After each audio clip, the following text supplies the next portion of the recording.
1,000 years ago, a group of people left Earth and organized the League of Free Worlds. One of the planets that humans took over was XT-59, which was covered in impenetrable swamps. This didn't stop humans from building a city where a total control system keeps its population isolated from the outside world. This system even chooses a person's spouse and job. Christie hated the job they gave her, and her assigned husband even more, so she abandoned them only to immediately get arrested. Christie and 8 other prisoners are taken to a special prison facility where they must stand against the wall for a few minutes so they can be scanned. All personal data is collected by the system and sent to the central computers for the president to see. Then he tells his advisors who should be arrested and for what. While they finish scanning everyone, the guards bring in a 10th prisoner with a bag over his head. The captain explains he would love to shoot them all, but the law doesn't allow him to, so instead the prisoners will be released on the swamp lands. However, Christie has never heard of anyone who actually reached the islands because the swamplands are full of danger. Next, the prisoners are taken outside and the guy with the bag is told to keep going. However, he's suspicious and kicks a rock, revealing that the electrified fence is still up. The man thinks they were trying to kill him and make it look like an accident. Then the captain announces a sentence of exile and finally removes the bag so Irvin can see again. Before leaving, the guards drop a box with supplies and the captain tells them to be gone in an hour. If anyone stays near the facility, they'll be shot down. The captain reactivates the fence before leaving with the guards. Maria immediately freaks out and tries running into the fence, but Christie stops her. Irvin says they should introduce themselves and they learn that just already served time and knows the swamps very well. The conversation is interrupted when a terrifying creature bursts out of the ground, shaking its branch-like body for a second before hiding again. Irvin explains it's called Saw Word and it can sense vibrations that guide its attacks. Afterward, Irvin opens the box and the prisoners start pushing each other to get to the supplies first. Irvin only grabs a knife and tells Christie to drop what she got because she won't need it. Suddenly, Yes closes the box and says that nobody here could survive the swamps, so they should follow him. However, Irvin and Christie refuse to go with the group because they want to find the islands, which Yes doesn't believe in. Before leaving, Irvin asks for his and Christie's share of the supplies, but Yes refuses. Then Irvin grabs and threatens to kill Kime, which would result in everyone getting shot by the guards because attacking each other is against the rules. Yes has no choice but to give them their food and tools, only for Yes to surprise him by asking for the box itself. He even agrees to pay with all his food. Yes accepts and his group puts their own supplies in the provided bags to leave. Christie wants Maria to come with them, but Irvin refuses, explaining that woman is too unstable and will only slow them down. He doubts Maria will survive and wants it to be Yes' problem. Irvin shares the details on how a team of 2 is perfect for survival and Christie realizes he's been thinking about this for a while, so she calls him a calculator. Irvin makes Christie walk ahead of him because she's lighter, meaning she can find any deep swamps without getting stuck. He'll be dragging the box along with a rope tied to his body. After a few hours of walking, the duo is approached by Layla, who wants to come with them and even promises to share her supplies. Irvin is considering their options when suddenly someone opens fire on them. Irvin and Christie run to hide behind some rocks, and soon the fire stops. Layla wasn't hit, which means the shooter was going for Irvin. He tells Layla to leave since she's clearly the reason behind the attack, and a furious Layla runs back to her group.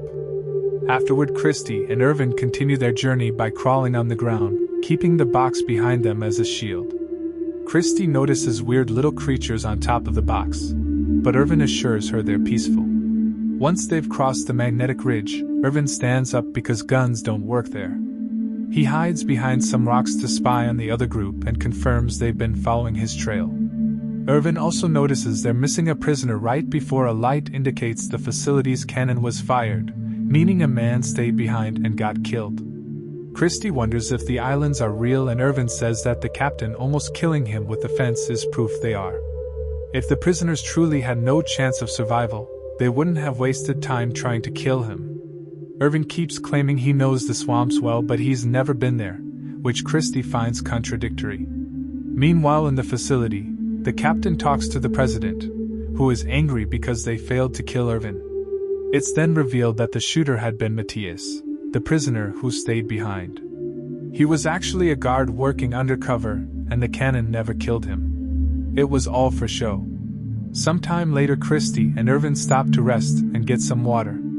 At that moment, an electrified tentacle comes out of the ground and almost attacks Christie, but Irvin jumps on it with his cloak to stop it. The tentacle begins fighting back, wrapping itself around Irvin's body and slashing his chest. Following Irvin's instructions, Christie grabs the knife and cuts at the bottom, causing the underground creature to retrieve. Irvin decides to keep the severed tentacle to use it as a weapon. Afterward, Christie cleans Irvin's wound while admitting her crime was murder. She tried to get a divorce permit, and the government worker tried to molest her, so she acted in self-defense. They're interrupted by the arrival of the other group, and when Just tries to steal the box, Irvin uses the tentacle as a whip to keep him at bay. Just's group steps back and the duo continues with their journey. Some hours later, Irvin notices that Just and his people are still following them. Christie wonders where the group is going if Yes doesn't believe in the islands, and Irvin theorizes they're heading to the Rotten Shoal, a former prison where social outcasts live. Suddenly, Irvin notices a sword emerging from the ground and tells Christie to lie down without moving or making a sound. The other group keeps on moving, causing the sword to sense their vibrations and start to send its branches up. Yes finally tells everyone to freeze, but it's too late. The huge sword bursts out and swings its body to attack. Most of the prisoners dodge it, but Maria and Chab get caught by the branches.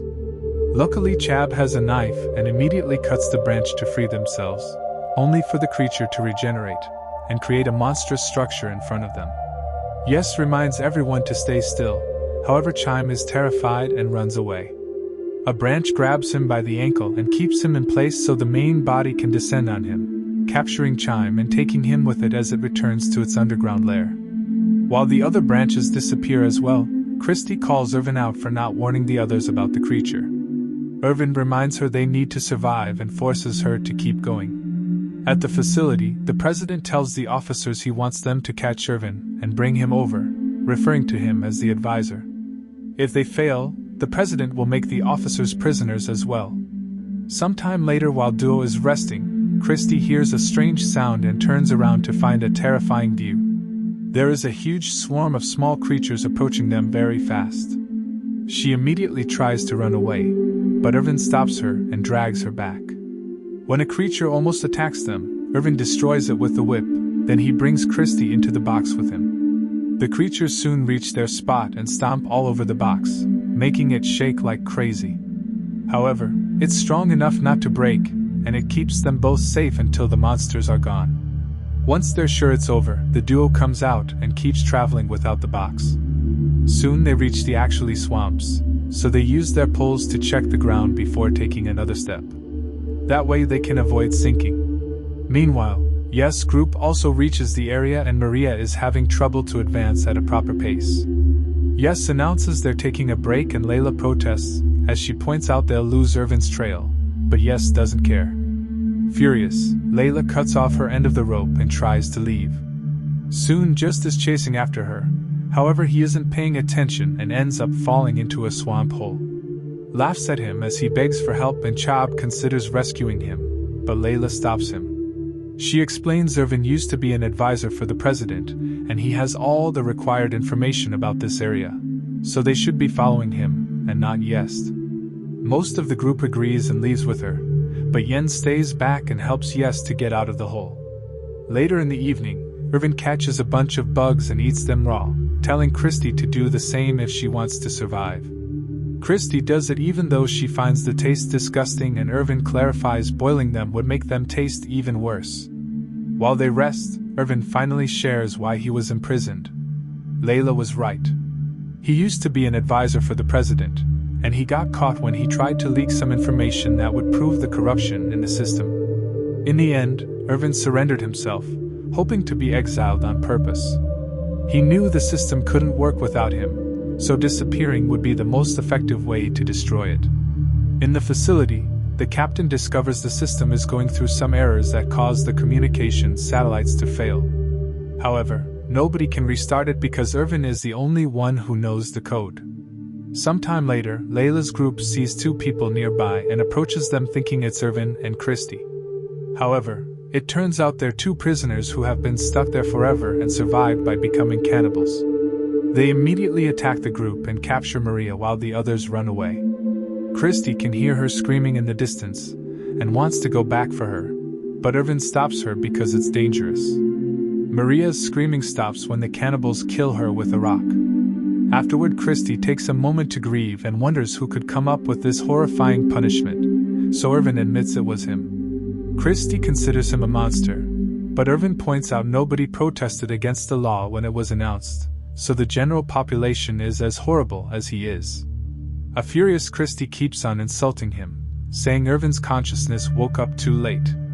Being confronted with his own guilt, Irvin runs away and starts screaming to get a creature's attention, hoping to self-delete. Nothing shows up and Irvin thinks not even monsters want him, so he agrees to keep on guiding Christie. Still angry, she admits the captain had offered her freedom if she killed Irvin, but she refused. Meanwhile, Yust and Yen find Layla's group and get ready for revenge. When Yust grabs Layla by the neck, she finally spills the beans the captain had offered her freedom as she killed Irvin. To confirm her story, Valentine uses a scanner on her body and finds a tracker on Layla's ankle. Yust announces they must cut it off, so Layla tries to run away, only to suddenly fall. When she looks back, she discovers a cobweb-like creature grabbing her leg. Soon more strands come out of the ground and starts covering Layla until she can't move or breathe anymore. Yust takes control of the group again, and they leave while the tracker sends a message to the captain. He's happy to learn Layla is dead and reveals he has an old-style gun that will work in the swamps area, so he sends Matthias out with it. Back to the Yes group, they watch Valentine find a bag on the ground and open it. A black substance comes out and enters his body, instantly killing him and devouring the flesh on his face. Moments later, Yen approaches Christie and Irvin, saying he's abandoned his group. Irvin doesn't believe him, and he's proven right when an object hits him on the head, knocking him out. When Irvin wakes up, he discovers he and Christie have been captured by the remaining 3 prisoners. Just explains they're near the entrances to the Rotten Shoal, but they need a plan to approach it, or they may be ambushed. Irvin wants Christie to leave without him, but she refuses and kisses him. Afterward, Just picks Irvin up and carries him in his shoulders while looking for an officer, hoping to make a deal. In the Rotten Shoal, Matthias and 2 officers arrive. They knock out a few prisoners hiding there and interrogate another one, who swears nobody new has shown up recently. Suddenly a crossbow is shot in the darkness, killing one of the officers. Matthias and the other guard immediately fire back, killing a bunch of prisoners and destroying half of the room. Outside, Chob is wandering alone and soon a sawwort branches start surrounding him. When the officer comes out to investigate the noise, the sawwort attacks and captures him instead. In the struggle, his gun is accidentally fired and the random bullets hurt Chob's shoulder. The weapon falls as the creature disappears with the body. Meanwhile, Yest and Irvin get into the Rotten Shoal using a secret tunnel. Yest hides Irvin and goes to another room to meet Matthias, asking for a deal. Matthias agrees and gives him his gun as guarantee of his word. When Yest takes him to see Irvin, he's already gone. Matthias uses his scanner to find Irvin's location but keeps it to himself. Yest walks ahead to start the search and Matthias gets ready to shoot him, which Yest hears and causes him to shoot first. However, the gun has no bullets and Matthias quickly brings him down with 2 shots. Next, Matthias checks behind a curtain thinking that's where Irvin is hiding, but the people his scanner detected are Yen and Christie. After killing Yen, Matthias captures Christie and threatens to kill her too if Irvin doesn't come out. At that moment, Chob sneaks into the building too, bringing the other guard's gun. He meets with Irvin and they make a plan. They come out of hiding and Irvin agrees to surrender in exchange for Christie. Matthias lets go of her, but before Chob can shoot Irvin as planned, Yus reappears and stabs Matthias in the head from behind. As he dies, he accidentally shoots his gun and hits Christie, but luckily it's just a sedative and not a real bullet. Afterward, Irvin thanks Yust, who is in great pain. He asks for Mattia's poison capsule and Irvin hands it to him so he can have a peaceful death. Sometime later, Christie, Irvin, and Chob make it to the shore and find small islands on the sea with nothing on them. Chob thinks it's over, but Irvin notices the islands are moving, meaning they aren't real islands. They're just pieces of the swamp carpet, and they're capable of supporting their weight. The trio chooses an island to board and uses their poles to push it away from the shore, hoping it'll take them to their freedom. At the facility, the president is scolding the captain for his failure when the systems start shutting down. The captain sends another officer after Irvin, hoping they still may have a chance to catch him. Back to the prisoners, Chob discovers his wound won't stop bleeding and at this rate he'll die soon. Not wanting to wait, he jumps into the sea and says goodbye to the others before a creature drags him underwater to be eaten.